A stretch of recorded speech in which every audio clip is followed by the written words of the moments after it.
Hello friends, नमस्ते। स्वागत है आपका जेपीएमडी में। आज हम लोग देखेंगे 20 मई 2023 के करेंट अफेयर, जो कि आने वाले सभी परीक्षाओं के लिए अति महत्वपूर्ण रहेंगी। यदि आप इस वीडियो का नोटिफिकेशन रेगुलर चाहते हैं तो जल्द से जल्द चैनल को सब्सक्राइब कर लें। आज का मंत्र है, जीवन में जितना ज़्यादा मेहनत करेंगे उतने ही अधिक भाग्यशाली बनेंगे। जग जीवन में जो चीर महान, सौंदर्यपूर्ण और सत्य प्राण। सुमित्रानंद पंत की जयंती पर आपको हार्दिक शुभकामनाएं। 1900 ईस्वी में उत्तराखंड के अल्मोड़ा जिले में इनका जन्म हुआ था। 1926 में इनका प्रथम संकलन पल्लव प्रकाशित हुआ और 1961 में इन्हें पद्म भूषण से सम्मानित किया गया। आज है के दिन 1965 में भारत का तिरंगा एवरेस्ट पर लहराया गया था। सर्वप्रथम विश्व की सबसे ऊंची चोटी एवरेस्ट पर लहराया गया था भारत का तिरंगा। 1965 में आज ही एवरेस्ट पर भारत का तिरंगा लहराया गया था, जो 2 विफल प्रयासों के बाद यह भारतीय सेना का तीसरा अभियान था। कैप्टन MS कोहली और अवतार सिंह चीमा कुल मिलाकर इस मिशन में 9 लोग थे। एवरेस्ट की चोटी पर पहुंचने वाला भारत चौथा देश बना था। आज ही के दिन नासा के हबल टेलीस्कोप ने 1990 में आज ही के दिन पहली बार अंतरिक्ष से खींची तस्वीरें पृथ्वी पर भेजी थी।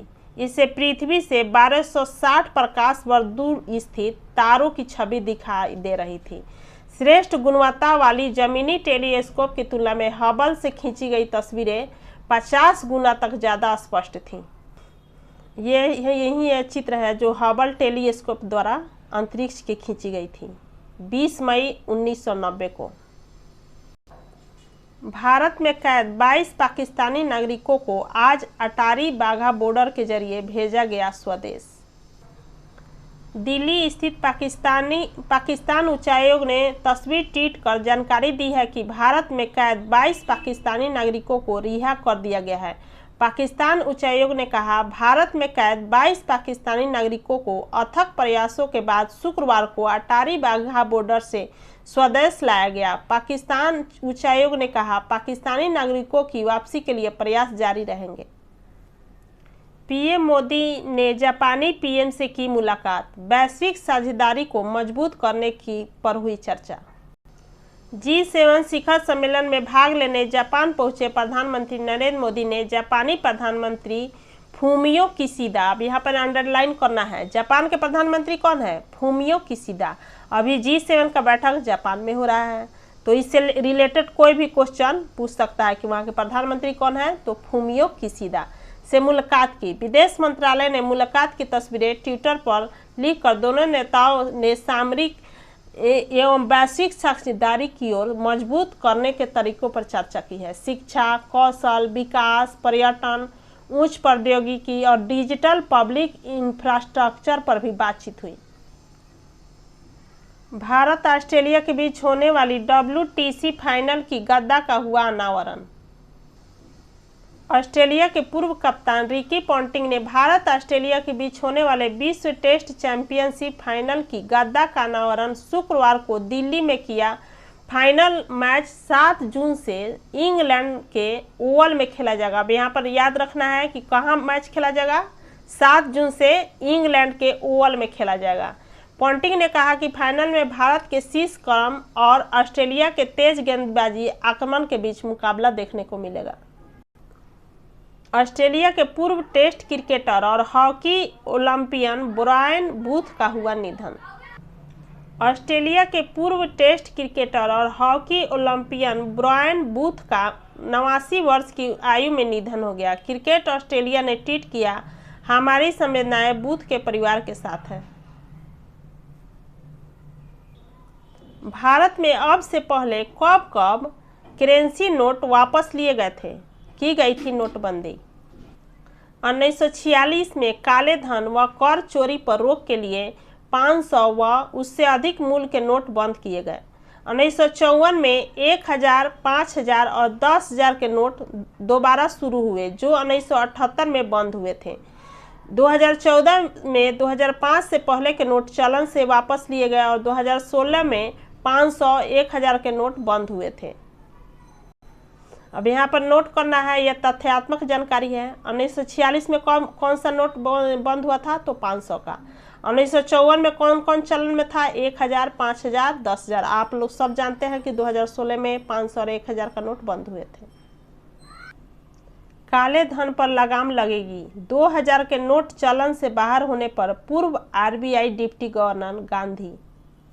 आरबीआई द्वारा 2000 के नोट चलन से वापस लेने के ऐलान पर आरबीआई के पूर्व डिप्टी गवर्नर आर गांधी ने कहा कि इससे काले धन पर काफ़ी हद तक अंकुश लगाने में मदद मिलेगी। उन्होंने कहा कि लोग अधिक मूल्य वाले नोट की जमाखोरी कर रहे हैं।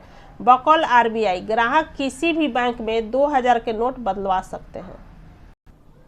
फाइनली कर्नाटक में खींचतान खत्म हुआ और सिद्धारमैया ने कर्नाटक के सीएम पद पर शपथ ली है और डीके शिवकुमार डिप्टी सीएम के पद पर शपथ लिए हैं। कांग्रेस नेता सिद्धारमैया ने शनिवार यानी आज दोपहर 12:30 बजे को कर्नाटक के मुख्यमंत्री पद की शपथ ली, जबकि प्रदेश कांग्रेस प्रमुख डीके शिवकुमार ने उप मुख्यमंत्री के तौर पर शपथ ली। शपथ ग्रहण समारोह में कांग्रेस प्रमुख मल्लिकार्जुन खड़गे, पार्टी नेता राहुल गांधी व प्रियंका गांधी वाड्रा और बिहार के मुख्यमंत्री नीतीश कुमार ने शिरकत की थी। अब ये क्वेश्चन ध्यान रखिएगा क्योंकि हमारे बिहार के मुख्यमंत्री वहां गए हैं, तो ये क्वेश्चन बन सकता है कि कर्नाटक के शपथ ग्रहण समारोह में नीतीश कुमार गए थे, ये ध्यान रखिएगा। कांग्रेस ने कर्नाटक विधानसभा चुनाव में 135 सीटें जीती है। ये भी ध्यान रखिएगा कि कांग्रेस को कितने सीट मिली है, 135 सीट। भारत से घनिष्ठ संबंध रखने वाले जापानी पेंटर ने पीएम मोदी को भेंट की अपनी पेंटिंग। जापान पहुंचे प्रधानमंत्री नरेंद्र मोदी को भारत के साथ घनिष्ठ संबंध रखने वाली जापानी पेंटर हिरोको ताकायामा, याद रखना है पेंटर का नाम क्या है, हिरोको ताकायामा ने एक पेंटिंग भेंट की। प्रधानमंत्री ने पेंटिंग की तस्वीर शेयर कर ट्विटर पर लिखा, सम्मानित आर्टिस्ट ताकायामा ने भारत जापान सांस्कृतिक संबंधों को मजबूत करने के लिए काम किया है। बकौल ताकायामा, प्रधानमंत्री मोदी ने उनकी पेंटिंग को बहुत सुंदर बताया। 23 मई से 30 सितंबर तक 2000 के नोट बदलवा सकेंगे लोग। आरबीआई 2000 के नोट को चलन से बाहर करते हुए आम जनता से इन्हें बैंक में जमा कराने या उन्हें बदलवाने की अपील की है। आरबीआई ने एक प्रेस रिलीज में बताया कि 23 मई से 30 सितंबर 2023 तक किसी भी बैंक में एक बार में 20,000 तक के 2000 के नोट बदलवाए जा सकते हैं। यानी आप लोग एक बार में 20,000 नोट कोई बदलवा सकता है 2000 का। और ये नोट बदलने के लिए 130 दिन का समय मिला है। 23 मई से 30 सितंबर के बीच 130 दिन का समय मिला है। इसके पहले नोटबंदी हुई थी 8 नवंबर 2016 को, जिसमें 500 और 1000 के नोट बंद हुए थे। और अभी नोटबंदी हुई है 2000 नोटों की, जो कब हुई है 19 मई 2023। 23 डेट को याद रखिएगा, 19 मई 2023 अभी, और पिछले वाला 8 नवंबर 2016। सरकार को अधिशेष के तौर पर 87,416 करोड़ रुपए ट्रांसफर करेगा आरबीआई। ये और साथ से जुड़ा क्वेश्चन है, इसमें आंकड़े याद रखने पड़ते हैं। आरबीआई गवर्नर शक्तिकांत दास, अब यहाँ आरबीआई के गवर्नर कौन है, ये बहुत इंपॉर्टेंट क्वेश्चन है। आरबीआई के गवर्नर हैं शक्तिकांत दास की अध्यक्षता वाले आरबीआई के सेंट्रल बोर्ड ने शुक्रवार को लेखा वर्ष 2022-23 के लिए केंद्र सरकार को अधिशेष के तौर पर 87,416 करोड़ ट्रांसफर करने की मंजूरी दे दी। आरबीआई ने कहा कि बोर्ड ने अपनी बैठक में मौजूद वैश्विक भू राजनीतिक गतिविधियों के प्रभाव सहित वैश्विक व घरेलू आर्थिक स्थिति और संबंधित चुनौतियों की समीक्षा की। पीएम मोदी ने जापान के हिरोशिमा में राष्ट्रपिता महात्मा गांधी की प्रतिमा का किया अनावरण।